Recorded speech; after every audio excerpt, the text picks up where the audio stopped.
Fadi Live, là où s'écrit l'influence. Qui maîtrise les récits façonne l'avenir. Bienvenue dans Fadi Live, le podcast qui explore comment l'IA, l'influence, la géopolitique numérique et les médias redéfinissent les dynamiques de pouvoir. Je suis Fadila Brahimi. J'accompagne dirigeants et organisations à affirmer leur influence et à construire un leadership adapté aux enjeux numériques. Dans Fadi Live, nous décryptons les transformations du pouvoir à l'heure des IA, des algorithmes et de la guerre des récits. Experts, décideurs et citoyens confrontent leur vision en live. Et vous, où vous situez-vous dans ce monde en mutation ? Allez, abonnez-vous et rejoignez le débat.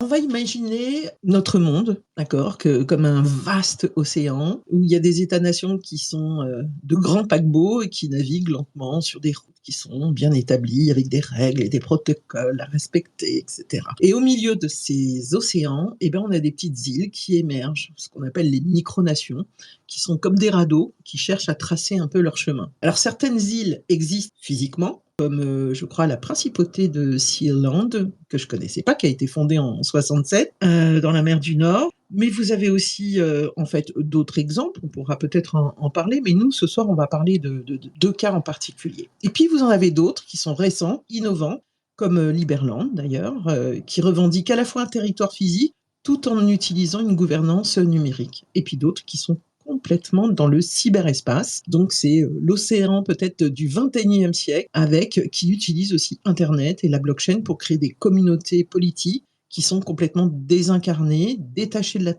territorialité et qui explorent de nouvelles formes de gouvernance. Alors ce soir, on va utiliser deux exemples, Liberland et puis les îles aussi Bermond, pour en savoir un peu plus comment, grâce à la blockchain et la crypto-monnaie, on peut aussi créer tout un système, comment aussi qui nous permet aussi d'avoir une prise directe sur les décisions. Les îles Bermond, quant à elles, c'est une approche hybride et Nicolas pourra nous en parler. Liberland, nous aurons aussi Renaud qui pourra aussi nous en parler parce qu'il a fait un voyage. Voilà, donc ces expériences, que ça soit physique, virtuelle ou hybride, elles soulèvent plein de questions. Moi, j'en ai plein. J'espère que vous en avez vous aussi. Est-ce que ces micronations peuvent exister dans un monde dominé par des grands États ? Quels sont leurs défis juridiques, technologiques ? Comment aussi elles peuvent peut-être nous influencer dans notre façon de penser aussi la gouvernance. Donc j'ai été très longue, donc je vais aller directement vous présenter les trois invités, et Nikao, que je vais présenter très rapidement, viendra intervenir un petit peu plus tard. Lui, c'est un fin connaisseur de la région des Balkans et aussi un analyste politique, de communication politique. Je sais qu'il aime tout ce qui est dynamique géopolitique, les mouvements émergents et l'innovation. Donc, il interviendra ultérieurement parce que là, il est en voiture. Mais on va dire tout de suite bonsoir. Pour information, tu ne le sais peut-être pas, mais je connais bien Monaco. Bonsoir à tous. Monaco, tu vois, un micro-État ancien. J'ai voulu te présenter pour pas te déranger. Et finalement, je me rends compte que voilà, je connais un petit peu aussi, mais je connais les antérieurs, et c'est surtout les autres invités qui apporteront un regard plus actuel. Oh, j'adore, merci beaucoup. Renaud Lifshitz, bonsoir. Bonsoir Fadila. Alors, j'ai eu le plaisir déjà de t'accueillir sur la cybersécurité parce que tu es un grand expert reconnu en cybersécurité, directeur scientifique de Holism. Mais moi, ce qui m'a attiré mon attention, c'est une interview je crois que c'est BFM Tech récemment, sur Liberland. Liberland plutôt. Liberland. C'était sur BFM Business dans une émission qui s'appelle BFM Crypto. Oui, tout à fait. Et je me suis dit, mais qu'est-ce que c'est que cette micronation ? Donc du coup, je me suis dit, il faut absolument qu'on discute ensemble et qu'il nous explique surtout son aventure là-bas, parce que a priori, il est irrésident, c'est ça ? C'est ça, et je viens même de passer citoyen du Liberland. J'attends la réception de mon passeport, mais ça y est, je satisfais à toutes les conditions et je suis citoyen. D'ailleurs, je vote vote actuellement, puisque c'est la période électorale au Liberland, qu'on aura l'occasion d'en reparler. Alors, période électorale, il y avait que, dernier décompte, il y avait que 500 résidents, donc c'est dans 501e donc maintenant. Un peu plus de 1000 en fait, un peu plus de 1000. Ah d'accord. Ok, moi j'avais 1000 avec les e-résidents, d'accord. Il y a 5000 e-résidents, effectivement, et 1000 nationaux citoyens. Ouais. Super. Bon, on va en parler dans quelques instants et on va accueillir tout de suite Nicolas Bermond. Nicolas, bonsoir. Bonsoir, Fadila.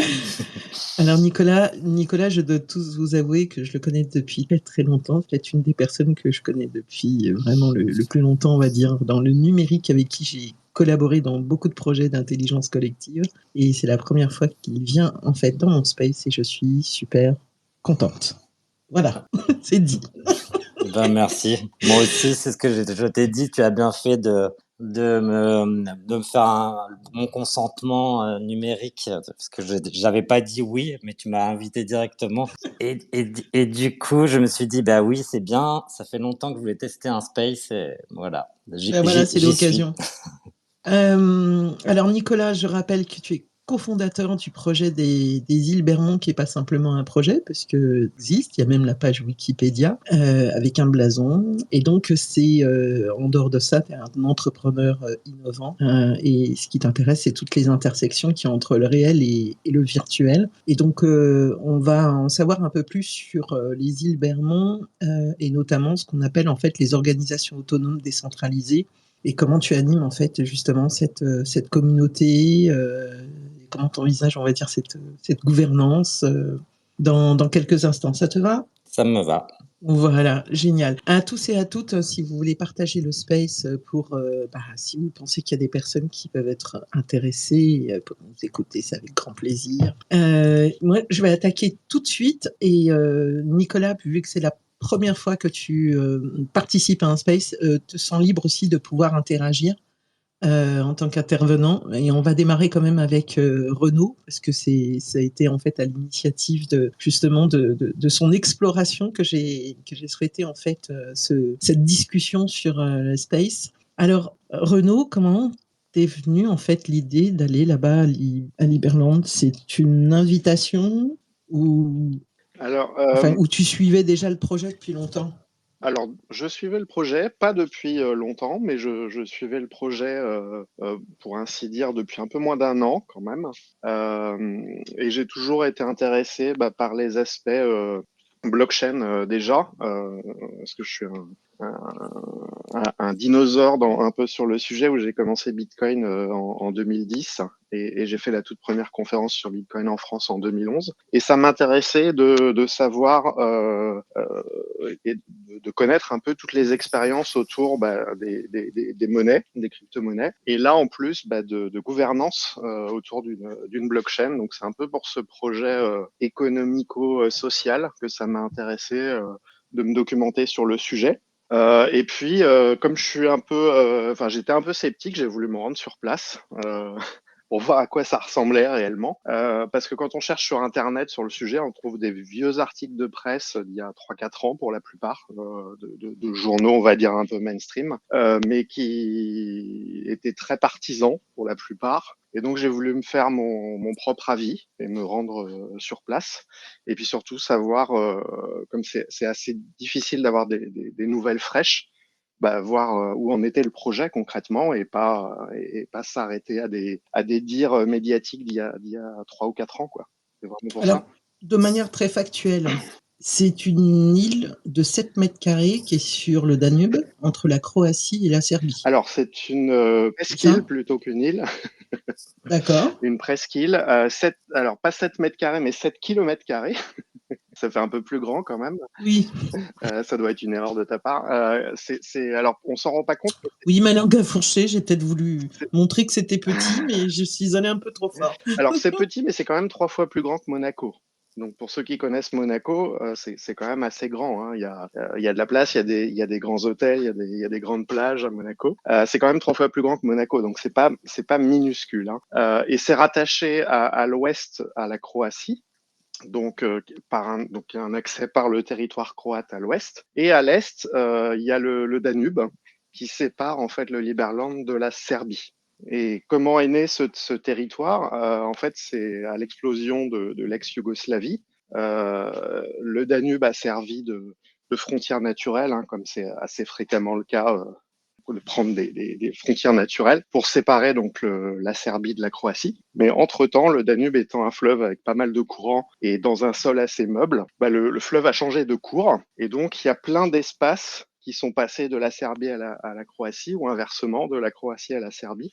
Il y a une petite dizaine d'espaces qui ont changé en fait, qui sont passés de l'est à l'ouest ou de l'ouest à l'est du Danube et du coup qui sont disputés à l'heure actuelle entre la Serbie et la Croatie, à l'exception d'un espace qui n'est pas disputé, ou plus précisément que la Serbie attribue à la Croatie et que la Croatie attribue à la Serbie, donc autrement dit personne n'en veut.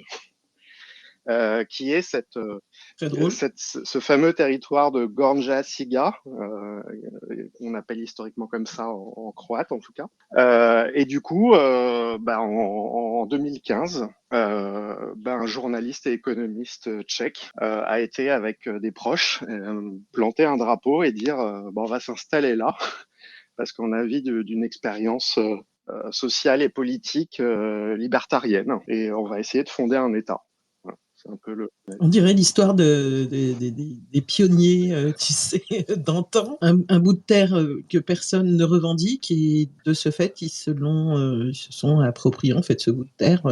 C'est ça, et le conte est assez rigolo puisqu'en fait c'était un peu un idéaliste, hein, ce personnage, un personnage un peu fantasque, idéaliste. Et dans sa jeunesse, il disait tout le temps qu'il voulait s'échapper un peu du carcan des lois, qu'il en avait marre des réglementations, des lois, etc., qu'il voulait plus de liberté. Et son entourage lui avait dit en plaisantant, t'as qu'à fonder ton propre pays et comme ça, tu pourras faire ce que tu veux dans ton propre pays. Et il a littéralement regardé sur Wikipédia est-ce qu'il y avait des terres non revendiquées à la surface du globe. Et il se trouve qu'il y a trois régions du monde qui sont pas revendiquées. Alors, je parle pas de régions disputées, parce que là, il y en a beaucoup plus, mais de régions qui sont non revendiquées. Il y a le sud du Sahara, le sud égyptien du Sahara, qui est revendiqué par personne, mais évidemment très aride. Il y a une partie de l'Antarctique qui est revendiquée par personne également, mais pareil, très aride, mais très, très froid. Et dans la troisième région qui n'était pas revendiquée, c'était cette région de Gorja Siga, donc plus tard appelée Liberland. Donc il a trouvé la réponse sur Wikipédia, autrement dit. Ouais. Alors moi j'ai découvert qu'il y avait d'autres cas un petit peu, alors peut-être pas similaires parce que chaque micronation a probablement un petit peu son histoire. Pour planter aussi le décor, on va voir aussi avec Nicolas. Alors Nicolas, je crois que les îles Bermudes, est-ce que tu appelles ça une micronation ou juste une DAO? Tu m'entends? Oui. Enfin, vous m'entendez même. Bien sûr. Non, je vais vous raconter un petit peu la genèse. Moi, j'étais sur l'île du Frioul, c'est en face de Marseille. Et puis, je me baladais. Et puis, d'un coup, j'ai vu un tag où il y avait marqué le Caca Cartel. Et je me suis dit, ça, le Caca Cartel, mais c'est vraiment un syndicat nécessaire en ce moment, quoi. Et en voyant, en fait, à côté d'une île, une sorte de gros rocher, je me suis dit, tiens, ce serait pas là, en fait, le siège de ce syndicat. Et j'ai vu rapidement, en fait, que finalement, les gros rochers, qui avaient une petite faille, en fait, surtout sur Google Maps, sur les cartes, et que finalement, on pouvait nommer des rochers. Donc, je me suis dit, tiens, c'est drôle. Donc, je pars de ça et je me dis, mais finalement, un rocher, en fait, j'ai plus envie d'avoir une île qu'un rocher, quoi. Donc, j'ai cherché, j'ai regardé comment on pouvait passer d'un rocher à une île. Donc, pour on qualifie un rocher d'île, il faut qu'il y ait une activité économique, une certaine taille, une habitation, mais c'est surtout, en fait, l'activité économique. Donc, je me suis dit, comment je vais faire pour avoir de l'activité économique ou avoir de l'activité? Je me suis dit, pourquoi pas monter une micronation en fait sur ce rocher, quoi.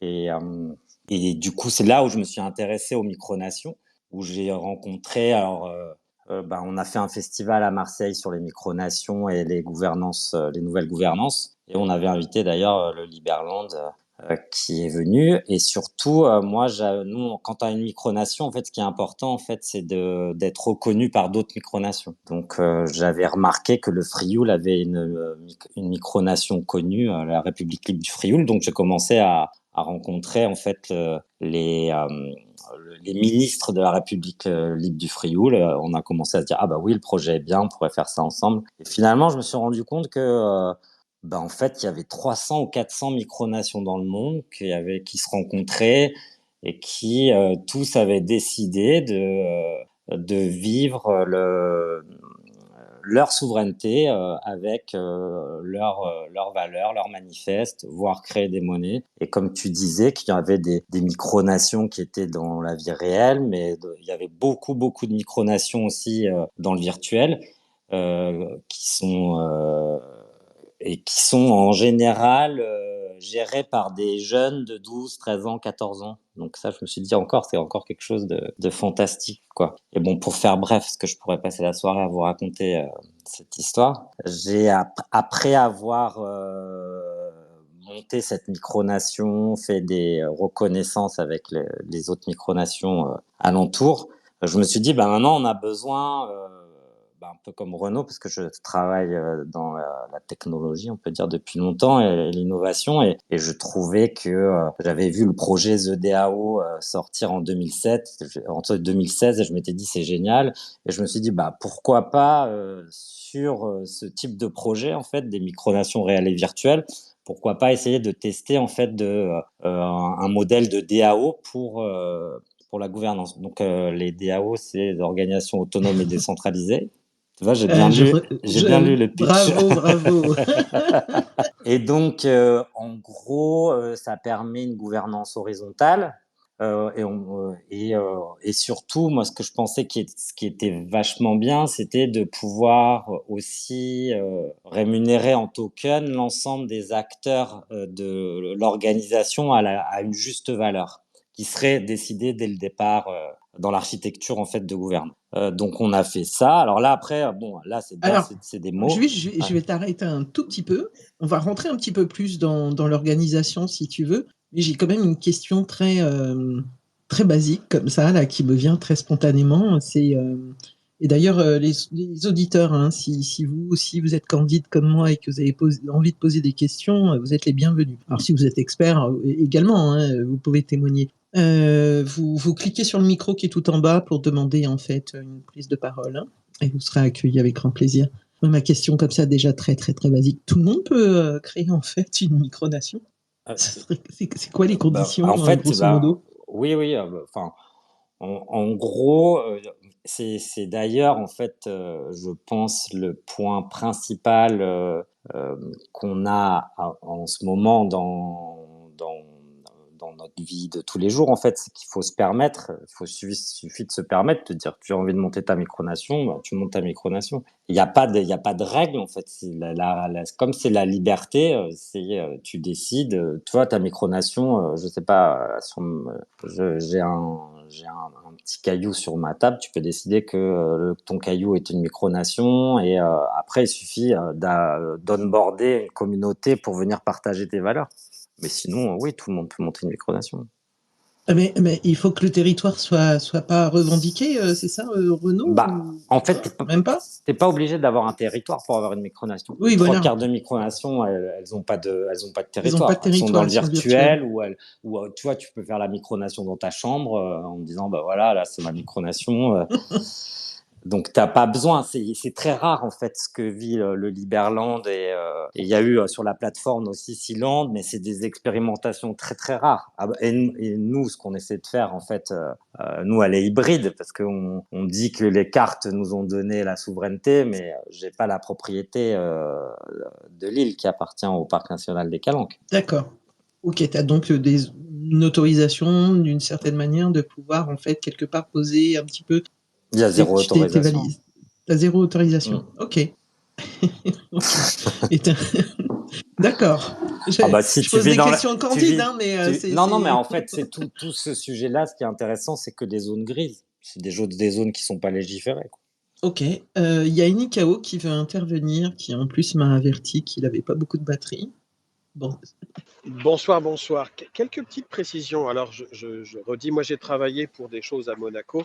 Je vous en parle juste après. Mais quand on parle du Frioul, par exemple, en fait, les micronations pour de rire un peu artistiques, il y a par exemple la République de Montmartre, pour ceux qui se souviennent aussi que ça existait, où on est sur des collectifs d'artistes. Donc il y avait cette idée de mettre quelque chose en commun.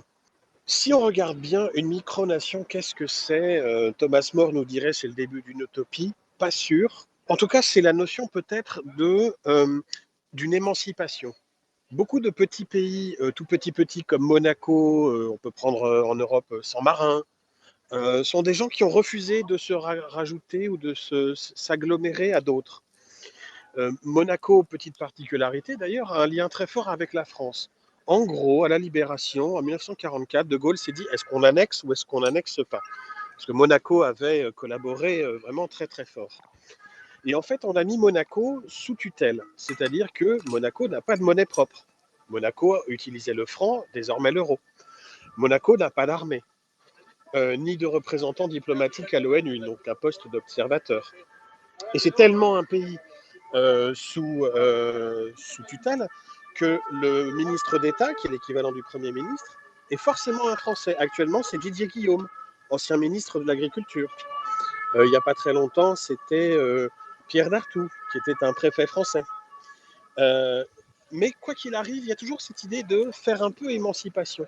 Et ce que je trouve intéressant, c'est que la partie nouvelle technologie qu'on a ce soir en témoignage montre de nouvelles formes d'émancipation et d'utopie. Je pense que c'est ça qui est le plus intéressant. Mais les micronations existent depuis très longtemps. Et il y en a de plein de formes, notamment ne serait-ce que des cités-États. Est-ce que Raguse était une micronation? Est-ce que San Marin est une micronation? Est-ce que Andorre est une micronation ou juste un micro-État? C'est pas évident de définir précisément qui fait quoi. Ben, je te remercie parce que tu vas faire le pont avec ma deuxième question, mais très rapidement, justement, on va venir justement sur cette gouvernance, on va dire quelque part numérique, ce qu'elle apporte. Renaud, Liberland, en revanche, tu précisais dans ton blog que elle est reconnue par d'autres micronations, mais qu'elle pourrait être reconnue par des États. C'est en cours? Oui, effectivement. Alors, il y a une reconnaissance avec quelques micronations. Tu avais cité le Swaziland, enfin, il y a une micronation notamment en Afrique qui reconnaît très officiellement le Liberland. Mais à mon avis, ça reste quand même au niveau anecdotique. Et là où c'est beaucoup moins anecdotique, c'est que le Liberland, pour le coup, a un vrai gouvernement. À l'inverse de pas mal de projets libertariens où en fait on n'a pas du tout d'État, parce que peut-être revenir sur ce que c'est le libertarianisme, et à pas confondre avec le libéralisme d'ailleurs, parce que le libéralisme c'est plutôt sur le versant économique, le libertarianisme c'est plutôt sur le versant social. Mais l'idée c'est d'avoir au Liberland non pas du tout d'État, mais un État minime, ce qui est un peu différent de certaines autres initiatives libertarianisme où il n'y avait pas du tout d'État. Et du fait qu'il y a un État, il y a un ministère des Affaires étrangères et notamment qui a la capacité de rentrer en contact avec d'autres gouvernements et d'établir des liens diplomatiques. Et le Liberland a des liens diplomatiques avec 8 à 10 pays, essentiellement en Amérique centrale et en Amérique du Sud. Ça se voit dans son fil d'actualité. Il y a des rencontres très régulièrement entre le gouvernement du Liberland, souvent le président, et des ministres, voire des présidents de ces pays-là. Donc, il y a des relations diplomatiques régulières, plusieurs fois par an, avec pas mal de nations, qui sont souvent des nations effectivement aussi un peu libertaires, ou des petites nations. Mais par exemple, il y a en ce moment, le président, enfin pas en ce moment, pardon, mais le président a rencontré par exemple les Argentins, a rencontré Puerto Rico, a rencontré la République dominicaine, a rencontré pas mal de petits États, et notamment des États qui sont assez souverains, assez indépendants, qui cautionnent relativement ce mode de fonctionnement. Ah ben, ok. Par rapport à ce que nous disait justement, hein, il y a une moto. Ozo. Entrons un peu dans le vif du sujet, bien que je sais que j'ai une batterie de questions. Nicolas, je reviendrai parce que je trouve ton histoire en lien avec ta famille, enfin tout le travail que tu as fait, le blason et tout ça, je trouve ça assez intéressant. Mais entrons quand même dans le vif du sujet là pour le moment par rapport en fait à la gouvernance. Donc on a compris, Liberland, il y a des citoyens, il y a une carte de résidence, il y a aussi un drapeau. Alors c'est une gouvernance numérique. Est-ce que tu peux nous en Ouais. dire un peu plus, voilà, Renaud, et comme ça, je pense que ça fera lien aussi avec ce que vous voulez évoquer tout à l'heure, Nicolas, sur le fonctionnement également des îles-Bermudes. Voilà, oui, pour parler davantage aussi de DAO, parce que pour moi, il s'agit aussi d'une DAO, hein, comme a évoqué Nicolas. Donc DAO, c'est Decentralized Autonomous Organization, donc une organisation autonome décentralisée. L'idée, c'est d'avoir un fonctionnement qui est le moins centralisé possible, hein, comme son nom l'indique, et donc le plus communautaire possible. Le plus communautaire, mais aussi le plus transparent.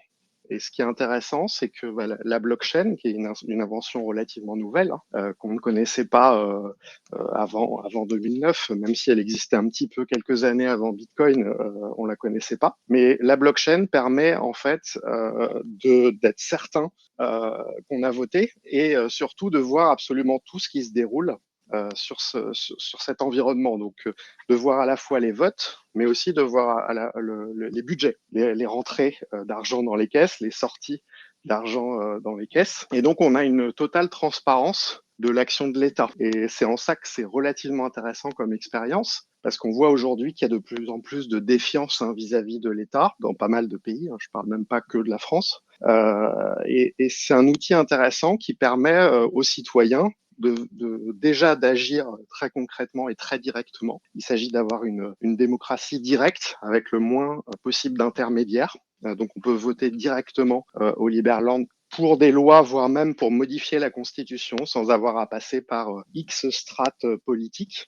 Donc on peut choisir d'être représenté politiquement par un député. Et en fait, l'Assemblée des députés est même renouvelée tous les 3 mois au Liberland. Mais absolument tout se fait sur la blockchain, que ce soit d'ailleurs les décisions de vote politique, les référendums, les modifications de constitution s'il le faut, l'enregistrement de société. On peut enregistrer sa société et la domicilier au Liberland et commencer son activité immédiatement. Il n'y a pas de paperasse. Tout est Il y a déjà des entreprises, hein, il me semble. Voilà, on est un peu plus de 100 entreprises immatriculées au Liberland, effectivement. Dont d'ailleurs l'entreprise qui développe beaucoup des logiciels qui sont utilisés par l'État, notamment pour gérer sa blockchain, est une entreprise de logiciels libres qui est immatriculée elle-même au Liberland. Voilà. Et donc tout se passe sur la blockchain, y compris d'ailleurs la justice, puisqu'il est possible de mettre des contrats de droit privé et de statuer les termes de ce contrat-là. Et en cas justement de litige, il est possible de faire intervenir des jurés qui mettent en enjeu une certaine quantité de monnaie, et s'il s'avère que ils sont contre la majorité des opinions ou du jugement, perdre cet enjeu. Voilà. Donc absolument tout, le budget, la justice, l'évolution de la loi, absolument tout, l'enregistrement des entreprises, comme on a dit, absolument tout passe par la blockchain. Le but, c'est d'avoir vraiment un maximum de transparence, d'auditabilité et surtout une démocratie la plus directe possible. Voilà, comme je disais, le Parlement est renouvelé tous les 3 mois et à chaque fois, il y a une semaine de délai de vote avant ces 3 mois pour le renouvellement, et il est possible de... C'est court quand même, 3 mois, non? Enfin, je sais pas. Hein, c'est pour que tout le monde soit entendu. L'idée, c'est voilà, j'ai pas de recul encore beaucoup dessus parce que c'est mon premier vote à l'heure actuelle. Et j'ai voté d'ailleurs pour cette échéance-là. Il y avait eu un vote à blanc justement il y a 3 mois pour voir que tout fonctionnait bien. Et là, c'est le premier vote réel sur la blockchain qui a lieu en ce moment. Il y a une petite dizaine. Et ils ont désigné une langue ou ils parlent l'anglais? Il y a une langue officielle parce qu'on est obligé d'avoir une langue officielle pour des écrits légaux, donc c'est l'anglais, effectivement. Mhm. Après, il y a pas mal dans la région de gens qui parlent croate, donc le croate est quand même aussi utilisé, mais tout ce qui est vraiment du domaine du légal est rédigé en anglais. Ok. Il y a une ICAO qui avait la main levée depuis tout à l'heure. Je ne sais pas si c'est parce qu'il l'avait oublié. Et puis après, il y a Nicolas. Nije zato što ja govorim hrvatski. Je parle une des langues du Liberland. Oh là là, ça y est, t'as gagné déjà un C'était premier la- pas. Ouais. C'était la vanne totalement inattendue. Je ne savais pas que c'était une des langues officielles. Je trouve ça intéressant que ce soit une langue officielle parce que, en gros, les Serbes parlent la même langue, c'est pas le même alphabet. Je trouve ça étonnant que l'anglais soit choisi alors que globalement personne n'a comme langue naturelle l'anglais ici, qui raconte bien peut-être cette histoire d'utopie. Je trouve ça intéressant que ce soit une démocratie directe très exigeante parce que tous les 3 mois c'est court. C'est un niveau d'implication qui est celui de la cité athénienne, mais aussi un peu de l'esprit des lois et de tout ce qu'on pourrait penser des Lumières. Et je me posais la question, c'est intéressant qu'on ait parlé de micro-nation et non pas de micro-État. Tout à l'heure, moi j'ai parlé d'État, parce qu'un État, c'est forcément un territoire. Et ce qui ressort de tout ce que vous racontez, c'est que la nation, c'est différent. Et je m'étais posé la question, mais qu'est-ce qu'une nation? Et globalement, en gros, c'est un peuple, une destinée commune et parfois une langue, au moins une langue commune. Je trouve ça intéressant comme définition. Peut-être une destinée commune, c'est en tout cas ce que vous êtes en train de faire. Un peuple, peut-être que c'est ce que vous êtes en train de constituer. Et les langues communes, on vient d'en parler.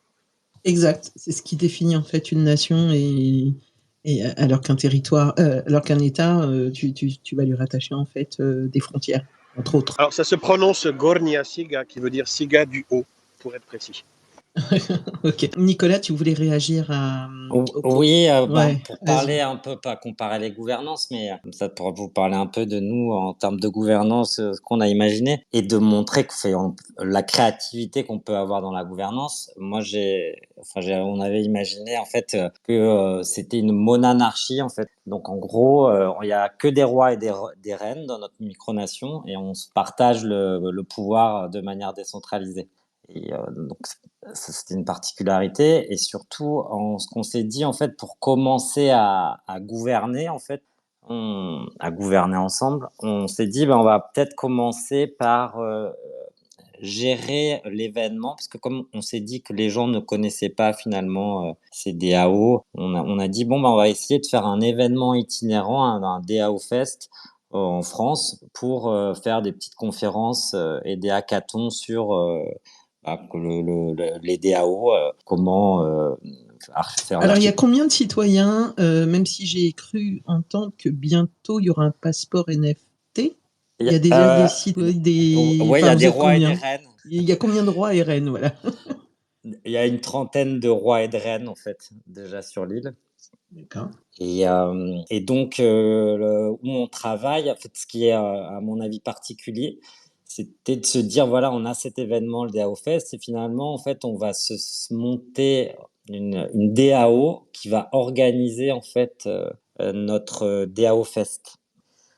Parce qu'on s'est dit, finalement, pour commencer, si on a envie de partager, en fait, des lois, commençons déjà par partager un projet, et on s'est dit, voilà, donc ce DAO Fest qui va se construire au fur et à mesure, en fait, des événements qu'on va produire.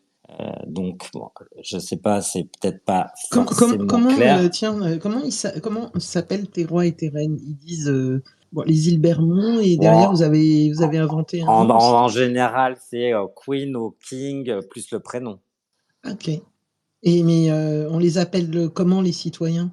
Excuse-moi. C'est les Bermondins et les Bermondaines. D'accord. Et sur l'Iberland, il s'appelle comment, Renaud? En français, le gentilé, ça serait le liberlandais et la liberlandaise. Liberlander Ok. en anglais, voilà.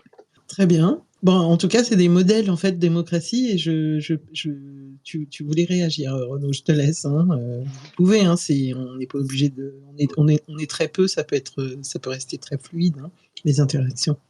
Oui, je voulais remercier notre intervenant sur la prononciation croate, mais il nous a quittés, je crois. Enfin, je le vois Il n'y avait plus. plus de batterie, Ah bon, Nikao. bon, voilà, Nikao. Sur la prononciation croate, évidemment, je ne parle pas croate, donc désolé pour le petit écorchement de nom. Oui, je voulais dire qu'au niveau légal, en fait, il y a une réglementation de droit qui s'appelle la Convention de Montevideo, qui régit l'existence d'un État à 4 conditions et qui est reconnue universellement. C'est celle d'avoir un territoire bien défini, évidemment non disputé, d'avoir un gouvernement, d'avoir une population qui est permanente et d'avoir des relations diplomatiques avec d'autres États. Donc il y a 4 conditions qui sont donc les conditions de la Convention de Montevideo pour revendiquer un État. Et le Liberland, du coup, satisfait à ces 4 conditions-là. Voilà, je voulais apporter une précision. Ça donne peut-être pas la définition d'un État versus une nation, mais ça donne peut-être une définition juridique sur la reconnaissance, en tout cas, de l'entité. Je peux rajouter quelque chose quand je les ai fait venir pour le festival des micronations, ils me disaient mais nous ne sommes pas une micronation, nous on est un État. Et c'est vrai que c'est la différence quand comme ils sont propriétaires, enfin à première vue, vu que c'est une zone grise où ils ont mis leur drapeau et que ça appartient à personne, et qu'ils ont des relations à l'international, ils ont des ambassades partout dans le monde, qu'il y a du commerce qui se fait puisqu'il y a des entreprises, en fait ils sont un État, quoi. Ils sont plus une micronation. Typiquement, voilà. Mais il n'y a pas besoin, typiquement dans la loi internationale, d'avoir, par exemple, du commerce. C'est pas une nécessité qu'il y ait des relations commerciales ou qu'il y ait des entreprises établies. En tout cas, dans la loi Il me semble que c'est les relations internationale. Voilà, diplomatiques. c'est uniquement les C'est les relations relations diplomatiques qui sont diplomatiques importantes. qui régissent effectivement le droit à exister en tant qu'État. Exactement. Oui, c'est pour ça que c'est intéressant de suivre Liberland, qui eux ont quand même une avance sur les autres micronations, quoi. Voilà, et puis il y a beaucoup, effectivement, je confirme, hein, beaucoup de micronations, plusieurs centaines qui ont une existence virtuelle, mais qui n'ont pas d'existence physique ou pas de territoire. En tout cas, pas de territoire qui leur soit réellement dédié. Il peut y avoir des territoires revendiqués, mais qui appartiennent déjà très souvent à d'autres. Donc, quelquefois, c'est un peu fantasque. Ok. Alors, en fin de compte, il y a quand même le point commun entre les deux. Alors, on a bien compris que Liberland avait une particularité, c'est d'être installé sur un territoire qui est revendiqué par personne. Donc, résultat, ils ont revendiqué ce territoire. Et donc, aujourd'hui, avec des entreprises qui sont installées et des citoyens aussi qui sont installés, il y a des citoyens aussi. Mais par contre, le point commun, c'est bien la DAO, c'est-à-dire une décentralisation, on va dire, de l'organisation, gouvernance décentralisée avec, il y a des votes des membres, une transparence, c'est ça qu'il y a en commun, automatisation, on va dire, quelque part des processus, et alors il y a aussi l'utilisation, en plus de la blockchain, de la crypto-monnaie. Juste pour ajouter quelque chose, Fadida, je pense que en fait, on fait de la R&D de nouvelles sociétés, plus que des nouvelles organisations, quoi. Et c'est ça qui est intéressant, quoi. Il y a plein de, disons que le virtuel a déjà ouvert en fait des nouveaux univers, mais avec les DAO et la tokenisation, finalement, on peut venir apporter une gouvernance et aussi des moyens d'échange. Donc, ce que je veux dire, c'est que en fait, on a d'un côté peut-être des micronations qui sont un peu utopiques, artistiques, mais qui finalement sont très créatives. Il y en a d'autres qui vont être plus virtuel, enfin et déjà réel, je dirais. Il y a des gens qui vivent que en crypto et dans des DAO, hein. Donc ça, il faut se rendre compte aussi, quoi. Ils ont plus besoin d'État, en fait, c'est ce que je veux dire. Et après, il y a des expériences comme Liberland où ils font la preuve sur un État qui était pas, qui était libre de pouvoir recréer en fait une société comme on la connaît de A à Z. Ouais, je suis entièrement d'accord avec ce qu'a dit Nicolas, effectivement. Faut voir ça comme des expériences à différents stades d'expérimentalisme, si j'ose dire. Effectivement, des choses très virtuelles, mais très audacieuses parfois. Et puis des choses un peu plus terre à terre, et un peu plus concrètes, qui le sont forcément un peu moins, puisque on n'est plus dans le domaine du rêve, mais dans le domaine physique. Mais tout tourne vraiment autour de l'expérience de société, de l'expérience politique et aussi de l'expérience économique. Donc pour moi, je vois vraiment ça comme une expérimentation politico-socialo-économique où on essaye des modèles qui n'ont jamais été testés. Et on essaye de voir qu'est-ce qui se passerait, en tout cas pour la partie libertarienne de la chose, si on minimisait la place de l'État. J'ai pas dit pas d'État du tout, parce que c'est pas le cas. Le Liberland, il y a 5 ministres d'État et il y a un budget d'État, donc c'est pas du tout vouloir dire on vit sans État, c'est pas le cas, mais on vit avec un État minimaliste. Donc c'est le principe du minarchisme. On essaye d'avoir le minimum d'implication de l'État et un minimum de lois aussi. Et un maximum de liberté. Et sinon, voilà, une totale transparence dans la décision des citoyens, dans leur liberté d'expression, dans leur liberté de commercer, de se déplacer. Et on va dire aussi une forte idée de la propriété privée chez les libertariens. Petite incise déjà pour remercier ceux qui nous suivent et ceux qui viennent de nous rejoindre. Nous parlons des micronations et nous avons 2 exemples, Liberland et puis les îles Bermond, avec une différence majeure, c'est que Liberland s'est installé donc sur un territoire qui est revendiqué par personne, qui est libre, donc ils l'ont revendiqué. On va dire, je parle de la différence majeure, mais avec un point vraiment commun, c'est cette gouvernance numérique. Qu'on appelle DAO, c'est-à-dire en fait une organisation totalement, on va dire, autonome et décentralisée. Alors, il y a des atouts que j'entends dans ce que vous avez dit. Il y a des choses que j'entends en fait aujourd'hui de la part même des citoyens français qui demandent finalement de la transparence, une réduction des coûts, une participation citoyenne qui soit facilitée, reconnue. C'est drôle parce qu'on entend, on va dire, en fait, quelque part ce désir. Et aussi une résistance un petit peu à la censure et à la corruption, via la blockchain, parce qu'il y a une forme il y a de la traçabilité et puis une transparence. Et du coup, moi, je m'interroge, en fait, de savoir aujourd'hui, est-ce que vous savez comment les États regardent ces micronations qui sont virtuelles, physiques ou hybrides?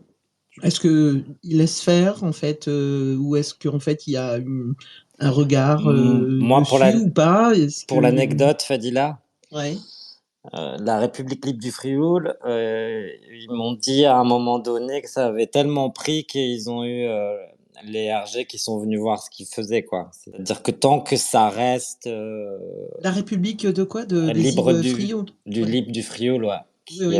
Qui avait d'ailleurs annexé Paris à un moment donné. Hein. Ah oui. Oui. Non, c'est très, très poétique et très drôle. Mais si on peut mettre des liens après, il faudrait mettre des liens. Il y a des documentaires sympas. Et non, mais ce que je veux dire, c'est que tant que ça prend pas, ça gêne pas. Du moment que ça commence à prendre, là, c'est forcément vérifié, quoi. Enfin, je sais pas comment dire, mais ils vont venir voir ce que tu fais. Oui, quoi. c'est ça. Tant que c'est un épiphénomène, que c'est anecdotique, que c'est marginal et que ça vient pas entre guillemets perturber la pensée majoritaire du fait qu'il y ait un gouvernement avec des lois à ne pas transgresser, etc. Effectivement, en général, ça passe complètement sous les radars. Moi, j'ai des anecdotes par rapport à ça, par rapport au Liberland, ou quand j'ai été au Liberland. Ils considèrent le Liberland comme, enfin en tout cas la Croatie, la Serbie, on va dire, elle est assez conciliante avec le Liberland et pour le coup, elle ne veut pas de vagues et elle encourage même les gens à s'y rendre parce que la Serbie est un peu opposée historiquement avec la Croatie. Et la Croatie, qui a le Liberland réellement sur son territoire, enfin la partie en tout cas terrestre, elle est beaucoup plus réservée sur le Liberland et parfois considère que le Liberland n'est pas un État, n'a pas le droit d'exister, de toute façon n'est pas à elle. Ça, elle s'est prononcée à plusieurs reprises là-dessus, par écrit et très officiellement, que c'était pas son territoire. Donc ça, il n'y a pas de mal à ça. Mais par exemple, il y a eu quelques incursions de la police croate sur le territoire liberlandais, pour notamment des actes de vandalisme. Là, il y a une clinique privée qui a été financée par une association caritative autrichienne qui était en cours de construction au Liberland. Il y a eu une incursion dans la nuit de policiers croates qui ont volé pour 100 000 euros de matériel et détruit en partie le premier étage de cette clinique privée qui était en construction. Et il y a eu un dépôt de plainte officiel du Liberland qui a été déposé au tribunal de Zagreb en Croatie. Et la conclusion du juge, c'est que le Liberland ne faisant pas partie du territoire croate, il n'est pas compétent pour juger de vol ou de dégradation qui ne soit pas sur le territoire croate. Donc, on a une justice croate qui considère que le Liberland n'est pas son territoire, mais qui s'autorise, parce que ça c'est une décision de justice très forte, qui montre que la Croatie ne considère pas le Liberland comme son territoire. Mais d'un autre côté, la constitution croate, qui est donc d'un niveau de droit bien plus élevé, interdit aux policiers d'exercer en dehors de son territoire physique. Et ça, c'est très clairement marqué dans la Constitution. Donc on a une sorte de contradiction sur la façon dont la Croatie traite le Liberland au niveau étatique. Et pour revenir à ta question, Fadila, donc sur une ambiguïté en fait sur les relations entre le voisin et le Liberland. Et le Liberland, ce sont des gens qui sont qui font profil bas littéralement, et c'est le maître mot quand on va là-bas, c'est on fait profil bas, on montre ses papiers s'il y a des contrôles, mais voilà, on se veut arrangeant et c'est pas des voisins bruyants de la Croatie, au contraire, on est assez discret. Mais on a une contradiction entre la loi interne croate qui juge que le Liberland fait pas partie de la Croatie, et la Constitution avec des abus de pouvoir où les policiers du coup sortent de la Croatie pour aller faire la loi, ce qui est interdit donc par la Constitution. Donc il y a une ambivalence et une ambiguïté encore dans les relations légales avec la Croatie. Ouais, juste un petit instant, Nicolas, je prends un commentaire de Sebja que j'ai invité à parler. Il n'a pas accepté, mais il peut parfaitement activer le micro qui est tout en bas à gauche pour demander en fait la parole alors il a laissé quelques commentaires. Il se demandait s'il y avait des gens qui vivaient dans ces micronations. Oui, on l'a dit tout à l'heure. Alors dans le space, non, mais par contre, Renaud était en vacances, mais il a obtenu sa carte de résidence, donc tout à fait. Alors oui, pour préciser, il y a des gens qui vivent, mais il n'y a pas encore, on va dire, des habitations et des infrastructures en dur, en très grand nombre. Ce qu'on trouve là-bas, en fait, ce sont beaucoup des colons. Typiquement, c'est un territoire où il y a de la forêt, donc ils sont en train de défricher pour une grande partie, parce que c'est majoritairement de la forêt, il faut comprendre. Donc il y a beaucoup de gens qui défrichent et qui vont avec leur tente et leur lit de camp et qui fabriquent, entre guillemets, des commodités pour l'instant beaucoup temporaires, en sac de sable. Mais voilà, il y a une petite pharmacie, il y a une petite église, il y a un petit bar, et il y a quelques bâtiments qui se préparent, effectivement, comme on a parlé de cette clinique. Qui en fait au rez-de-chaussée permet de délivrer les premiers soins pour effectivement des blessés, et à l'étage il y a 3 ou 4 habitations parce que c'est sur 2 étages, mais sinon il n'y a pas beaucoup de bâtiments en dur. On est vraiment au début du projet. Le projet existe depuis 9 ans, mais ce qu'il faut savoir, c'est que pendant 8 ans il a stagné parce que la frontière avec la Croatie était fermée, et la frontière avec la Croatie a ouvert officiellement que en juillet 2023, donc il y a un an pile poil. Donc en fait, le projet a accéléré que depuis un an, et a pu vraiment se concrétiser sur le terrain que depuis un an. Oui, à mon avis, c'est pas le but des micronations là, d'héberger des gens, c'est plutôt de montrer des nouveaux modèles de société, de nouveaux modèles de gouvernance. Et pour revenir, comme tu disais, qu'est-ce qui peut se passer quand tu regardes l'île de la Rose, donc cette micronation qu'ils avaient montée au large en Italie, quoi, à la fin, ils ont essayé de la torpiller quand même pour la faire. Ouais. L'État italien de torpiller l'île. Il y a un film Netflix très intéressant qui est vachement bien. Alors ils n'ont pas réussi dans le film, ils la torpillent, mais en vrai ils n'ont pas réussi à la torpiller l'île. Et par contre ils ont demandé des indemnités en fait à quelqu'un, à la personne qui à l'initiative du projet et il a été embêté toute sa vie pour rembourser l'état de cette plateforme qu'ils avaient montée de manière sauvage. Donc, pour répondre à ta question, moi, oui, ça peut mal se passer aussi. Merci. Sebja, si vous voulez intervenir ou désactiver le micro, vous pouvez parler. Bonsoir. Salut, bonsoir à tous. J'avais pas spécialement de choses à dire, à part c'était ma question de savoir s'il y avait des gens qui habitaient sur place dans ces micronations. Effectivement, l'île au large de l'Italie, j'ai vu le film sur Netflix, je sais pas à quel point il est fidèle, mais en fait, ce qu'on voit, c'est que dès que ça commence à faire du bruit, de toute façon, tu vas te faire éclater et personne ne veut que tu sois libre. En tout cas, les puissants ne veulent pas d'un peuple libre et indépendant. Et en réalité, je sais pas, il y a peut-être un truc mystique qui est en train de se passer et qui nous donne les outils pour aller en ce sens. Notamment, justement, vous parliez des DAO. Je crois en ça. Maintenant, je pense pas que ça va être du jour au lendemain et c'est assez long. Il y aura des gens qui essaieront de corrompre ça. Mais bon, je veux pas être trop fataliste et négatif parce que je suis un optimiste par nature, mais c'est un peu, je trouve ça très intéressant. Je sais pas qui a dit ça, mais sur le fait que c'est plus une expérience sociale, montrer l'exemple en fait. Et effectivement, C'est tout à fait ça, c'est l'expérimentation de nouvelles formes de gouvernance. Et juste pour... Oh, c'est drôle, on n'entend plus rien. Ouais, je pense que c'est... Allô? Nicolas, tu n'entends plus? Ouais, c'est bon, ouais. Ok. Juste, Seb, pour dire aussi, c'est que je pense, d'ailleurs, ça peut ouvrir un peu le sujet. Moi, je pense qu'on va vivre dans plusieurs univers, dans des multivers. Tu auras peut-être ton univers réel avec la société comme on la connaît, mais à côté de ça, tu pourras te montrer ton univers business qui sera un petit peu à moitié en ligne. Tu pourras avec ton univers sportif, mais ce qu'on n'arrive pas à voir, mais ce qu'on perçoit en fait avec toutes les avancées technologiques, c'est qu'on va pouvoir gérer plusieurs univers.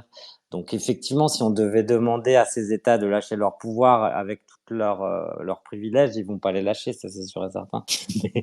mais... Attends, Nicolas, il y a une moto derrière. C'est pas ma moto. Hein.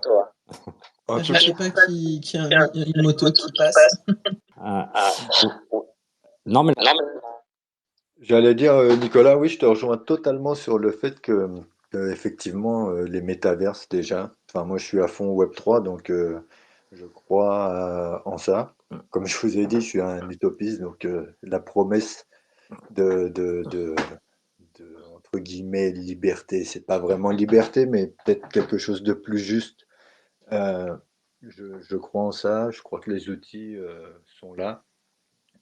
C'est déjà en tant que entre guillemets libertarien, c'est pas évident on va dire d'appliquer ça et enfin voilà. Donc j'imagine le normie là qui est hypnotisé, mais enfin tu vois, on n'y est pas encore quoi. Le temps que la personne elle percute que ah ouais, il y a moyen de penser autrement, de faire autrement et ça passera, je pense, par l'économie en réalité, par le business, parce qu'à partir du moment où tu possèdes mieux, enfin, de manière plus claire les choses, peut-être que c'est plus facile déjà de défendre ce qui t'appartient, parce que tu peux prouver que c'est à toi déjà aussi. Tu voulais intervenir, Nicolas?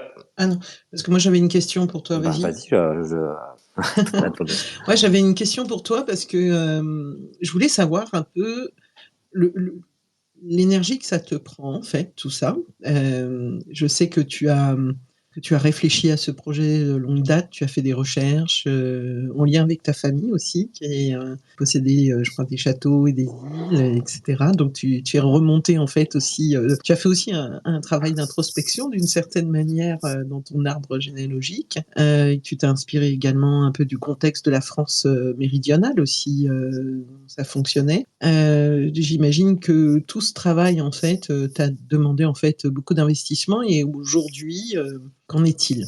Depuis quand tu as commencé? Parce que moi j'ai vu passer mais j'ai pas noté la date. J'ai commencé en 2022, je crois, vers fin septembre. Et puis oui, en fait, oui, bah, quand j'ai commencé et que j'ai vu qu'il y avait quelque chose qui était intéressant, parce que moi je fonctionne de manière organique, c'est-à-dire je me dis pas bah, tiens je vais faire tel projet ou monter telle boîte, c'est que je rencontre quelque chose ou quelqu'un et après j'explore quoi. Et du coup effectivement c'est presque un plein temps, hein. C'est presque un plein temps. Presque un plein temps pour dire le temps que ça prend. Donc, Et toi, tu es juste roi ou tu es super roi? non, moi je veux pas. D'ailleurs, avec Ayette, c'est le sujet, c'est que moi je serais pour vraiment quelque chose de très horizontal et sans donner d'ordre. Et d'ailleurs, le community building enfin, stagne un peu parce qu'il n'y a pas d'ordre. Donc pour dire, donc en fait, on voit toujours qu'on reste toujours dans les mêmes structures. Quand on dit on donne à tout le monde le pouvoir, on dit que tout le monde a la même chose. Mais bon, en gros, on est tellement habitué à avoir quelqu'un qui nous donne des ordres qu'on a du mal à changer. Donc non, je suis pas super roi. Changer les Ouais, paradigmes. ouais, donc je suis pas super roi et sinon Tu parlais tu ou tu voulais me laisser parler? Je sais pas, j'ai non mais pour entendu te dire un comment blanc ça se d'un coup. passe en fait Bien sûr. dans la création d'un projet, c'est qu'au départ tu trouves des choses et puis tu tires la pelote de laine et il y en a plein d'autres qui arrivent et en fait bon moi vu que je suis passionné ben, du coup j'organise mes semaines aussi en fonction de ce que j'ai à faire pour ce projet que j'appelle maintenant Archipel parce que au départ je me suis amusé sur Île Bermond parce que c'est une expérimentation en fait propre à moi et qui ma communauté adore mais s'y retrouve pas tellement elle se dit c'est complètement mégalo. Donc du coup on est parti plus sur un projet d'archipel pour essayer aussi de répertorier des projets disruptifs de changement de gouvernance, mais pas que de gouvernance aussi, de comment réimaginer en fait un nouveau monde, comment peut-être décroître de manière heureuse, qu'il y a plein de choses et c'est l'idée finalement de se dire que d'être un catalogue de projets de changement de civilisation quoi. Moi c'est un peu mon sujet. Mais question comme ça stupide, mais bon, est-ce que vous avez aussi une forme de justice aussi? Non, il n'y a pas de, il y a pas de, il y a pas de, il y a pas de Non? justice pour le moment. En fait, il y a pas de, parce qu'en Ok, fait, nous, on n'est pas comme l'Hiberland. Nous, on est plutôt dans une expérimentation basique qui serait très bien. comment organiser un événement ensemble de manière collaborative, décentralisée. Et tu vois, moi, ce que j'aimerais vraiment, c'est que si on avait sur ce DAO Fest, en fait, qu'est-ce qu'on pourrait faire, c'est que les personnes qui arrivent, tu vois, puissent euh, s'onboarder directement, enfin faciliter en fait toute Mhm. l'expérience utilisateur qui fait que je dirais le Web 3 ou tout le DeFi ou tout ce qu'on peut voir qui est génial mais qu'en fait qui est très difficile pour un utilisateur lambda d'accès, bah, de comment faciliter ça. J'arrive à mon événement, je badge, je rentre directement dans la communauté. Si je participe, ben, je peux faire partie de la DAO. Si je travaille, bah, peut-être je serai rémunéré par la DAO. Enfin, voilà, ce serait de pouvoir faire la preuve D'accord, sur un donc c'est événement. l'accès est assez facile en fait. D'ailleurs, pour celles et ceux qui s'intéressent, j'ai épinglé là-haut.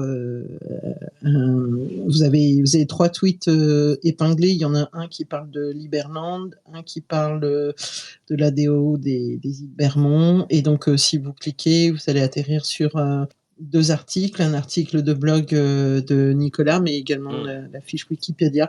Juste avant de passer la main en fait à Renaud, j'ai juste une question sur quelqu'un qui veut rejoindre en fait la DAO des îles Bermond, le projet Archipel que tu appelles maintenant. C'est uniquement en fait par la volonté en fait tout simplement de vouloir s'inscrire dans cette communauté et de s'y investir Oui, évidemment. oui. Ben, bon, en fait, aussi, il faut répondre aux valeurs. On a un manifeste, etc. Donc, il faut répondre aux valeurs Bien sûr. du manifeste. Et puis, effectivement, c'est d'être actif. Il faut avoir un projet, qu'ils ont un projet d'entrepreneuriat ou un projet artistique ou une envie, quoi. Mais c'est vrai que maintenant, voilà, venir pour voir. Non, nous, on a un tout petit club, en fait. C'est un petit club de gens qui se connaissent de longue date, qui sont passionnés, en fait, par ces sujets. Mais après, on est ouvert Ouais, à mais tous, quoi. tout est petit, hein. Renaud aussi, tout à l'heure, il parlait de Liberland, on disait qu'il y avait une petite pharmacie avec un petit bar. Donc tout commence par petit, en Et c'est ce fait, que je je te disais pense. dans l'échange tout à l'heure. Small is beautiful. Merci. Renaud? Oui, je voulais rebondir. Bah, c'est assez intéressant d'entendre Nicolas. Je voulais rebondir, oui, sur ce qu'il disait en disant que c'était pas évident de se passer d'une autorité unique. Effectivement, je confirme totalement. On pourrait penser en fait que les gens qui ont ce genre d'initiative sont des mégalos qui souhaiteraient acquérir du pouvoir, de la notoriété, etc. Au Liberland, en fait, le président essaye de se débarrasser d'un maximum de choses et il a beaucoup de mal parce que en fait, dès qu'il y a une demande, les gens jugent que leur demande est importante et donc s'adressent directement au président s'ils ont le moyen de le contacter. Et ils se retrouvent en fait à devoir gérer plein de choses qu'ils ne souhaitent pas gérer et qu'au contraire qu'ils souhaitent déléguer et même laisser aux gens choisir. Et on a un vrai souci, effectivement. On est vraiment conditionné à avoir un point de contact central, une autorité centrale. Donc, je pense quand on est enfant, les parents, et puis plus tard, peut-être on a tendance à mettre tous les mots sur les politiciens. Là, c'est un peu le cas. En fait, c'est assez difficile de se défaire du pouvoir, non pas parce qu'on est ivre de pouvoir, mais au contraire parce que les gens ont besoin d'un point de contact et en fonctionnement décentralisé, c'est plus compliqué. Donc, c'est des choses à revoir conceptuellement et peut-être sur lesquelles il faut repenser les choses ou s'habituer à ce nouveau mode de gouvernance, en fait. Auquel il faut, alors évidemment, parce qu'on on a un certain nombre de réflexes, on était habitués, enfin c'est toujours difficile de se détacher d'habitudes, d'usages et puis de préconçus aussi parce qu'on ne s'en rend pas compte. C'est en étant dans un modèle d'organisation différent qu'on s'aperçoit en fait qu'on a beaucoup de préconçus. Alors je ne sais pas qui fait de la cuisine, mais on tend les assiettes et tout. Fadila, je peux ajouter quelque chose là-dessus, c'est intéressant. C'est que la majeure partie des Oui. DAO maintenant, en fait, elles sont pas complètement décentralisées. En fait, ils décentralisent des branches. C'est-à-dire qu'ils disent ça reste central. Il y a un propriétaire, etc. Et ça, on peut le décentraliser. Donc Ah, c'est ouais, intéressant. Et qu'est-ce qui reste en centralisation qu'est-ce qui reste centralisé et qu'est-ce qu'on décentralise dans ce que tu as ça pu... dépend. Non, c'est à chacun fait ce qu'il veut. Mais il y a des choses, par D'accord, exemple, tu vois, tu d'accord. pourrais te dire le fait de dissoudre ma DAO ou de vendre l'ensemble des tokens, ça, je le laisse plus à la communauté, en fait. Tu vois? Enfin, je donne un exemple comme Ok. ça. Mais s'il y a Jules, tu peux lui donner la parole s'il est là. Et lui, il est expert. Il est parti, peut-être, je vois pas. Ouais, Ou Ayat d'ailleurs, aussi, même, elle peut te dire Ayat encore plus. ah, mais si Ayette veut intervenir, c'est avec grand plaisir. Théo Ayat, Je vais l'inviter à parler, mais elle peut aussi activer le micro pour demander à Et parler. c'est effectivement très souvent comme ça, hein. Les DAO, c'est jamais les pleins pouvoirs à quelqu'un. Pourquoi? Parce que en fait, il y a toujours des gens suffisamment mégalos, fous, slash riches qui pourraient acquérir 50% des parts, surtout dans des petites structures, et dire après, hop, je saborde le projet. Juste parce que, par idéologie, simplement, parce que ça leur plaît pas, par exemple. Et donc, c'est donner le droit de vie ou de mort à tout le monde hein, de la même façon, par exemple, comme disait Nicolas, hein, le droit de vendre les tokens, le droit de fermer la DAO, c'est peut-être un petit peu dangereux, surtout dans des petites organisations où acquérir ou convaincre plus de 50% des gens peut être relativement facile. Parce que le vrai problème avec les blockchains, c'est que on peut pas être certain de l'identité unique des gens, sauf à leur faire passer un KYC. Et donc, il est possible de simuler des milliers de personnes potentiellement avec des milliers d'identités fictives qui votent, et donc arriver à faire pencher la balance dans notre sens.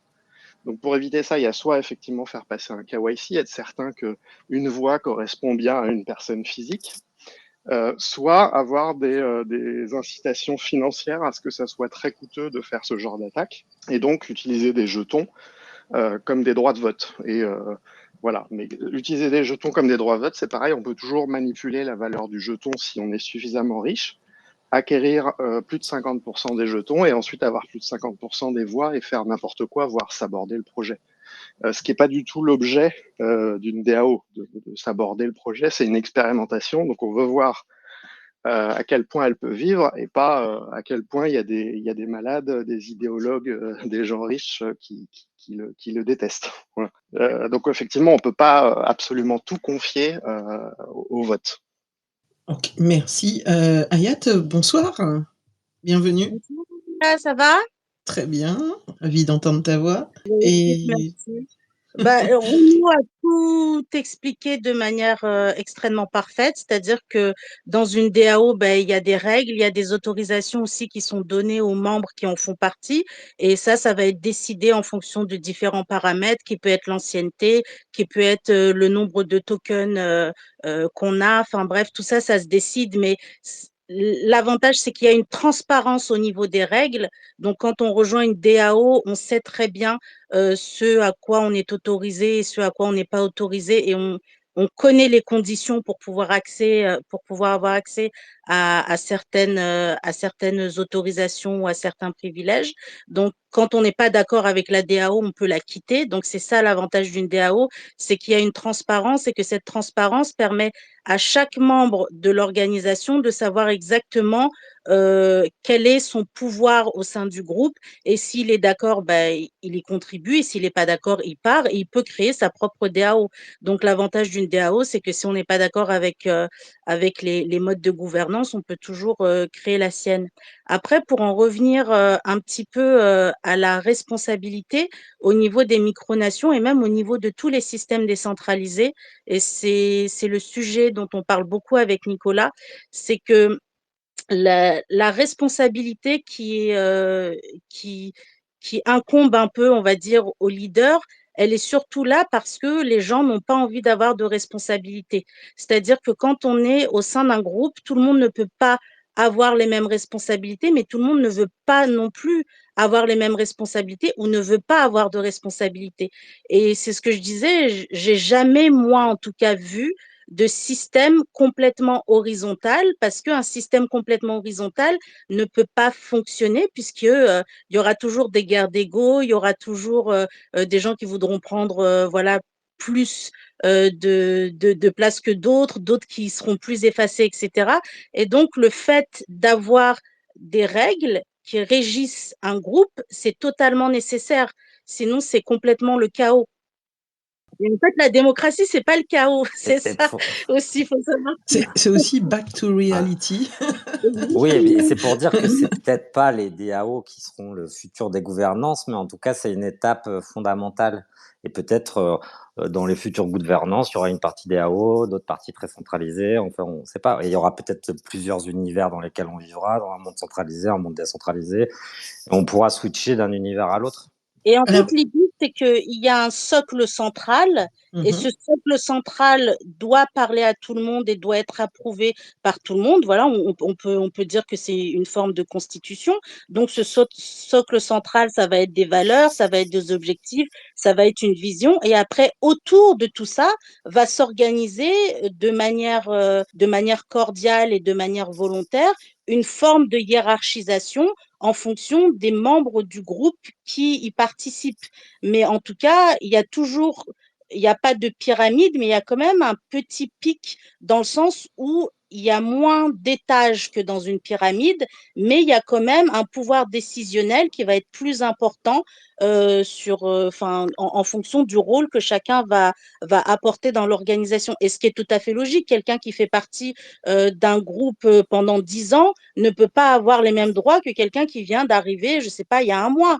Enfin, c'est absolument logique. Parce que il y a aussi le fait de transmettre tout l'historique qui fait partie de l'histoire de l'organisation en question. Donc, l'horizontalité à 100%, elle ne peut pas exister. avec un besoin de reconnaissance aussi, hein, Oui, qu'on ne peut Oui, pas et c'est ignorer. pour ça que en fait le fait aussi d'avoir une monnaie en fait dans ta DAO, ça te permet en fonction de ce que tu fais, d'être de chaque action que tu as fait, de ton historique, de le valoriser en fait. Ce qu'on n'avait pas du tout en fait nous dans ce qu'on faisait dans nos événements participatifs collectifs avant. Tu te rappelles, Fadil? Il y avait toujours des Oui. meneurs, des gens qui travaillaient, puis ceux qui venaient suivre et ceux qui venaient prendre le business, quoi. Donc là, on espère que la DAO change ça, quoi. Oui, Ayat a dit quelque chose de très intéressant. Effectivement, il y a qu'il y a des gens qui veulent participer, mais à différents niveaux de participation. Il y a des gens qui vont être très passifs et qui vont juste être là en observateur. Et puis, il y a des gens qui auront beaucoup de temps, beaucoup d'énergie, beaucoup de moyens et qui voudront faire beaucoup plus. Et c'est pour ça qu'on peut pas avoir une parfaite horizontalité entre, encore une fois, un acteur et un observateur dans la DAO. On ne peut pas exactement avoir les mêmes responsabilités, les mêmes risques, les mêmes enjeux pour absolument tout le monde. Et donc, c'est absolument normal que effectivement ces gens aient des droits différents pour participer à leur niveau d'engagement. Et encore une fois, c'est volontaire. Ce qui est intéressant avec ces expériences sociales, c'est que on impose la DAO à personne. C'est des gens qui choisissent de la rejoindre. Comme d'ailleurs pour le Liberland. Hein. Le Liberland, il est construit sur un territoire qui est revendiqué par personne. Il n'y a que des gens qui veulent y aller et qui sont volontaires pour y aller qui y vont. Et donc, c'est une politique qui n'est imposée au final à personne. Il y a 100% de volontaires dans cette expérience. Et c'est aussi ça qui est important à comprendre, je pense. C'est que c'est pas quelque chose qui est imposé, c'est quelque chose qui est choisi et par 100% des gens. Généralement, j'essaye de finir à 22h30 pour pas abuser, en fait, je dirais, puis qu'on tourne en rond, etc. Mais et je voudrais vous juste citer, en fait, 2 exemples, hein, et je veux pas vous couper la parole parce que si vous avez des éléments encore à ajouter, faites-le volontiers. J'avais noté que 2 exemples en DAO, c'est Decentraland, qui est un monde virtuel. Je sais pas si vous le connaissez, et le Maker DAO, qui est un système financier décentralisé. Ouais, je peux en parler s'il faut. Alors, Decentraland, certes, c'est une DAO, mais c'est une DAO, entre guillemets, où il n'y a pas des enjeux énormes. C'est plus un métaverse avec son propre jeton qui permet de monétiser les choses dans le jeu et typiquement d'avoir des actions de nature commerciale dans le jeu. Donc, de pouvoir acheter des œuvres, de pouvoir jouer à des jeux de hasard, de pouvoir acheter du terrain virtuel sur lequel ensuite on peut construire son propre stand et faire éventuellement de l'affichage publicitaire, parce qu'il y en a qui vivent comme ça dans le jeu. Ils achètent du terrain virtuel pour faire de l'affichage publicitaire virtuel dans des endroits qui sont passants, virtuellement passants, et qui monétisent cet espace-là. Mais c'est une DAO voilà, qui reste de l'ordre pour moi quand même du loisir, du jeu et du métaverse, hein. Pas vraiment une DAO politique comme il est question jusqu'ici. Citoyenne, Voilà, enfin, c'est-à-dire avec oui, c'est ça ce c'est dont on plus parle depuis tout à l'heure. à but mercantile, j'ai envie de dire, la valeur du jeton. Il y a peu au final de pouvoir de vote. Là où MakerDAO, c'est un petit peu différent pour le coup. Là où il y a beaucoup plus d'intérêt social, on va dire. MakerDAO est une vraie DAO pour le coup avec très horizontale et qui permet en fait aux gens de s'émanciper du système financier et notamment de contracter des prêts de manière décentralisée. Donc même quand on n'est pas bancarisé, ça permet de contracter un prêt sur la blockchain et de récupérer par exemple du dollar numérique pour ensuite s'acheter quelque chose avec. Et il y a des histoires très concrètes de gens, par exemple, un Australien qui a acheté sa maison en souscrivant un prêt auprès de MakerDAO et qui a obtenu un prêt sur la blockchain, donc sans passer par une banque, et qui a pu s'acheter sa maison à crédit et en plus la rembourser très rapidement. En pariant sur le fait que les crypto-monnaies qu'il avait en contrepartie s'appréciaient très vite. Et donc, il a pu rembourser sa maison en quelques semaines au lieu de 20-25 ans dans les durées qu'on connaît. Et MakerDAO, donc, c'est une DAO d'inclusion financière qui permet voilà, d'avoir des actifs numériques de valeur stable, alignés à des monnaies comme le dollar, et de pouvoir souscrire des prêts ou de pouvoir placer son argent aussi pour qu'il rapporte des intérêts et pouvoir les prêter à d'autres. Voilà. Beaucoup plus un Merci intérêt beaucoup. citoyen et financier.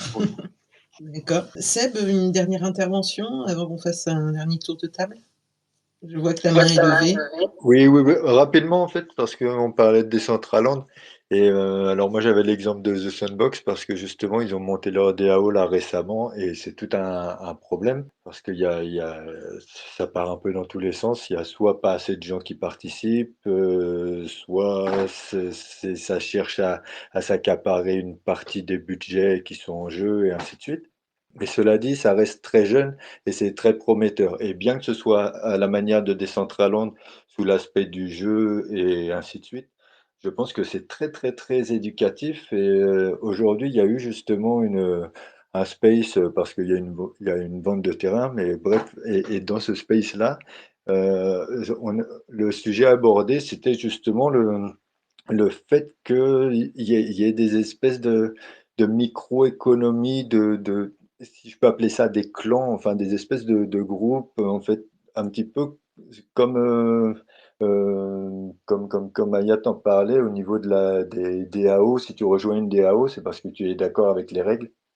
Et en gros, tout ce principe-là de rattacher et de se rapprocher avec les mêmes valeurs et adhérer à ça. Donc, bien que ce soit du jeu, que ce soit du business, je crois vraiment à la valeur éducative de ça, parce que ça permet justement de concevoir des nouvelles choses, comme vous disiez, un nouveau paradigme.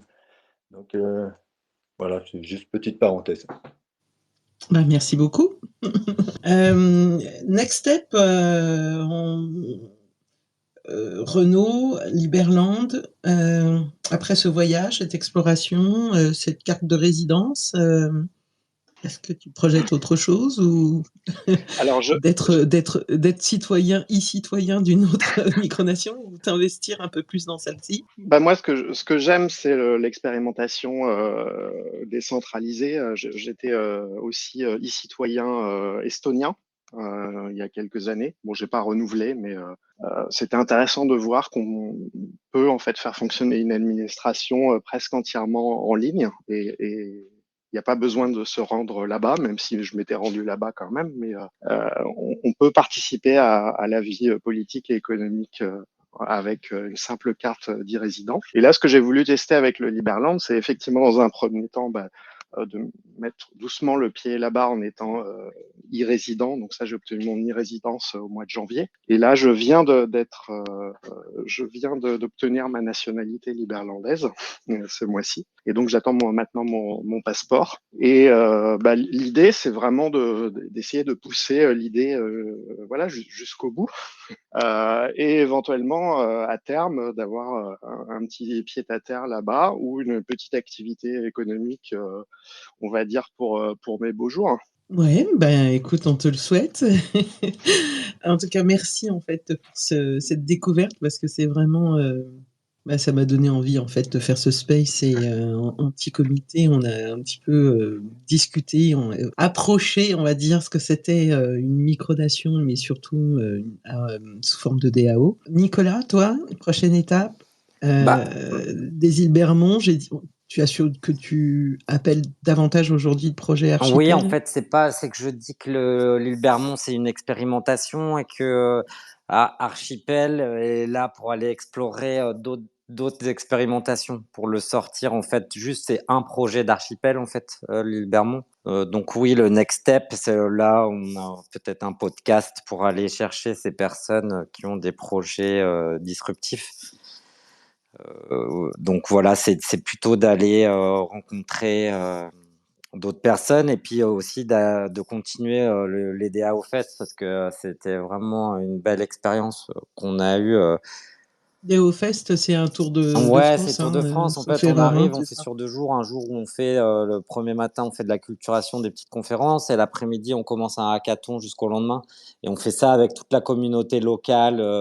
Bon, alors souvent, on a la communauté blockchain Web3, mais on essaye d'élargir aussi aux gens qui sont dans les sciences sociales ou et ben pour faire cette acculturation. Puis aussi, ce qui est drôle, c'est que du coup, on met en compétition les villes. On dit ah bah ouais, à Biarritz, ils étaient meilleurs qu'à Marseille ou Et vous avez des événements prévus dans les prochains mois en France?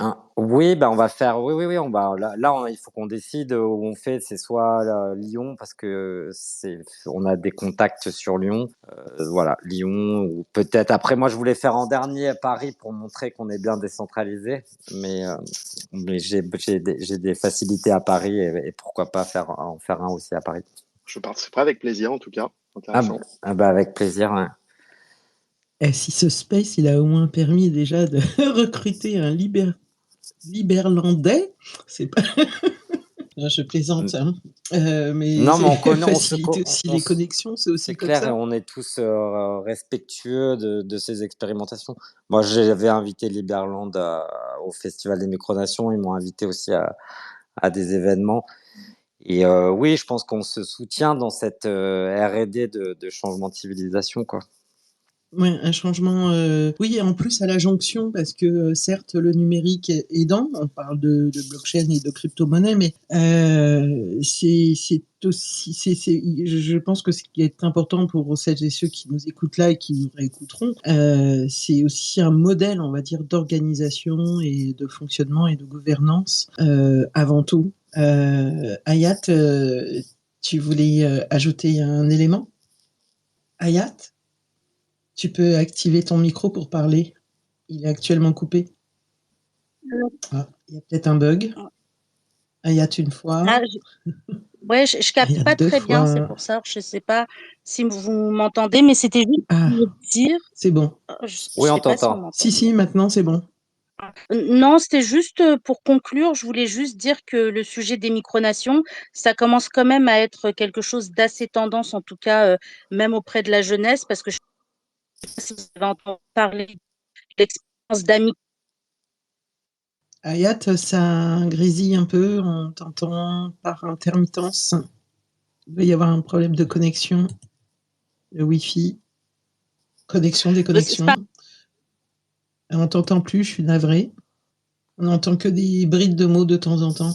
Donc elle nous disait que c'était populaire, notamment auprès de la jeunesse. Hein. C'est bien ça que vous avez entendu. Hein. Oui, alors moi, je peux, pour te dire, que j'ai fait le Festival des Micronations en 2023, et je suis tombé quand même sur des jeunes de 13-14 ans. Donc là, un petit jeune de 13 ans qui a monté la République de Satoshi, une micronation. Et donc qui est hollandais, quoi. Et le gars faisait son onboarding au sein des conférences. Il s'était fait un petit stand.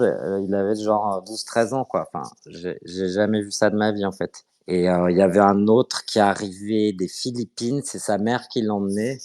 Et donc lui avait une micronation, je crois, enfin comme un peu à la Star Wars. Et ils géraient en fait leur micronation sur Discord, et en gros juste avec des échanges qui se faisaient. Ils disaient ah là je t'attaque ici, là ensemble on se reconnaît. Vous m'entendez là ou pas? Je sais pas aussi. Ouais. On t'entend parfaitement. Donc sur Discord, ils disaient bah là j'attaque ton pays, ou là bah, finalement on fait une convention entre nos deux pays, etc. Et en fait je ne savais pas et je pouvais pas imaginer à quel point en fait bah c'était populaire auprès de la jeunesse, quoi. Ah bah de toute façon, ce qu'on a dit déjà dès le début, c'est que les micronations ont besoin aussi de se reconnaître entre elles. Hein. Déjà, dans un premier temps, c'est assez important. Puis après, en fait, aussi sur les, ne serait-ce que des échanges aussi, d'échanges de pratiques aussi. Voilà. Bon, par contre, après, je ne sais pas comment vous évaluez si une micronation finalement est fréquentable ou pas. Je ne sais pas si c'est le bon terme. Mais... Ah oui, alors ça c'est drôle aussi, c'est que en gros c'est ce que je leur disais aussi, et ça c'est en fonction finalement des votes des communautés ou des micronations. Et ils disaient, parce que tu as des micronations populaires qui étaient vraiment infréquentables, et comme les dictatures les plus horribles qu'on a pu connaître, pour pas sortir un mot qui nous ferait atteindre le point Godwin. Mais oui, il y a des micronations comme ça, mais en gros, entre elles, ils arrivent à, comment on dirait, à gérer un équilibre, en fait. Mais que avec Discord. Complètement dingue. Ah ouais, ça c'est impressionnant. Eh bien, il est temps pour moi de clôturer cette discussion passionnante. Vraiment, je vous remercie beaucoup.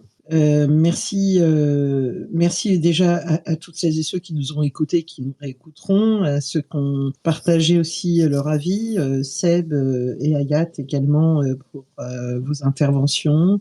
Un big merci aux intervenants, Rémi Cao qui nous a quittés assez rapidement, mais qui a quand même pu partager quelques commentaires. Merci à toi, Renaud.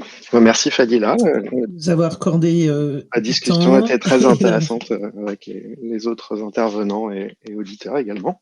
Ben, si en plus ça en a facilité si ça permet de faciliter quelques connexions, c'est tant mieux aussi. Merci Nicolas. Merci à toi. J'étais ravi de t'accueillir pour la première fois dans un space. Ça va l'expérience? Ah, c'est drôle, oui, mais sur téléphone, je te dis, c'est bizarre, hein, je maîtrise pas encore. Non, mais bon, ça va. Ah ça oui, s'est non, bien passé. parce que j'essaye, tu sais, juste pour. Rien ne s'est vu. Je disais juste pour naviguer, tu sais, pour voir les auditeurs, pour aller partager des liens et tout, c'est compliqué, quoi. En plus, moi, j'ai plein de comptes X, donc tout à l'heure, ça te fait basculer sur un autre compte. Oui, non, tu peux pas passer sur un autre compte. Mais moi, je le fais, si tu veux. Quand tu es intervenant, il vaut mieux rester en fait focalisé. Mais j'ai pas fait exprès, j'ai appuyé à côté. Non, c'est pour ça, c'était pour te dire. Mais sinon, la qualité du son, ton organisation et tout, non, c'est super bien. C'est un bon format. Ouais. Bon, après, tu peux aller dans d'autres spaces, c'est un peu plus animé. Surtout là, par exemple, il y en a qui commentent aussi élections, bien la situation géopolitique internationale, et d'autres qui sont en ce moment, évidemment, sur la politique intérieure. Donc, et puis d'autres sur des spaces, c'est l'heure aussi du chill aussi. Voilà, il y a un petit peu. Non, je ferai ça que pour toi, Fadila. Je te remercie. Je vous souhaite à tous une excellente nuit. Je vous remercie beaucoup. Alors, normalement, jeudi, j'avais un space que je n'arrête pas de reporter avec des invités, surtout des experts en droit constitutionnel, etc., parce qu'on devait parler aussi un peu de l'équilibre des pouvoirs, mais a priori, ils ont quelques difficultés, en tout cas, pour me répondre par l'affirmatif et me confirmer. Donc, écoutez, restez en ligne pour savoir si je maintiens ce space de jeudi soir, et sinon à très bientôt. Et dans mon profil, si vous allez voir, il y a une communauté qui s'appelle Causerie X Space. Vous pouvez en fait y adhérer. C'est gratuit, activez la cloche et comme ça vous permettra en fait d'être informé dès lors que je vais faire des spaces et sans être noyé par mes autres posts, on va dire, de veille et d'informations diverses et variées. Et je vous souhaite vraiment une bonne nuit et à très bientôt. N'oubliez pas que ce space, il est enregistré, donc vous pouvez aussi le partager autant que vous le souhaitez aux personnes qui seraient susceptibles d'être intéressées par au moins cette découverte du fonctionnement des micronations comme laboratoire, on va dire, un peu de laboratoire citoyen, on peut dire aussi, d'organisation citoyenne plutôt. Voilà, à bientôt. Au revoir. Au revoir. Au revoir, bonne nuit à tous. Bonne nuit. Merci d'avoir écouté Fadi Live, là où s'écrit l'influence. Retrouvez tous les épisodes sur Deezer, Spotify, Apple Podcasts, Amazon Music et YouTube. Pour ne rien manquer des prochains débats et des exclusivités, suivez-moi sur les réseaux sociaux. Consultez la bio pour toutes les informations. Abonnez-vous, partagez et laissez un commentaire. Votre avis compte. À très vite dans Fadi Live pour de nouveaux débats stratégiques.